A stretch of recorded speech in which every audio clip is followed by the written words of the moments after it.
осына, «Хей, үкі, сен орманның иесі бол, шаңырағының киесі бол» деген екен. Нұржан мен Гүлсезімнің құратын шаңырағы, олардан тарайтын ұрпақ, тіл көзден аман болсын, мың жашасын деген ниетпен Гүлсезімнің оң жағына үкі тауға ұстап етеміз.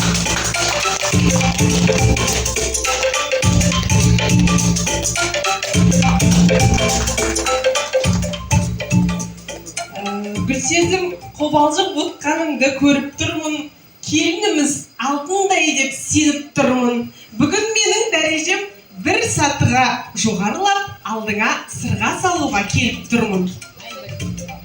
Гауһардай жүзің дәл осылай жарқырап жүрсін деп, оң құлағыңнан бастап салайын, үлкендердің айтқан ақылына әрдайым құлағың түрсін деп. Сол құлағыңа сырға салайын, естігенің тек жақсы сөз, бата, тілек болсын деп.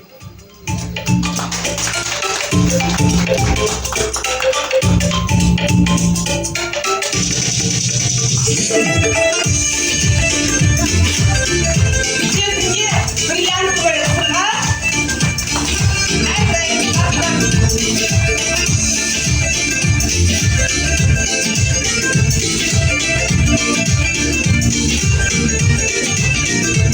Сырғанның жолында жүреді, себебі иесін атадым. Сезімнің шырағы алауға тұрады, білмеймін қанша жыл, қанша күн. Сырғанның сыңары, куәсі сырлардың өзіңмен бір өткізген қайдан башақта толы жылдарда. Куәсі сырлардың өзіңмен бір өткізген қайдан башақта толы жылдарда.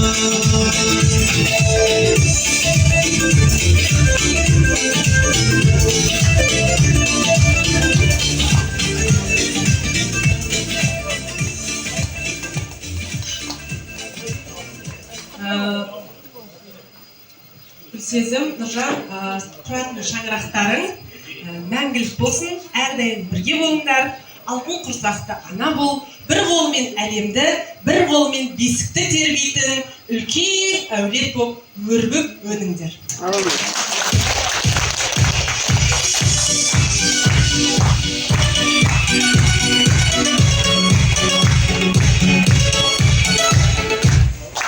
Әрекет құтты болсын, сәл аялдарыңыздар, ауылдың үлкен аналары бір батасын берсін, сосын жастардың өз бөлмесіне баруына рұқсат етейік. Кімнен аламыз батаны?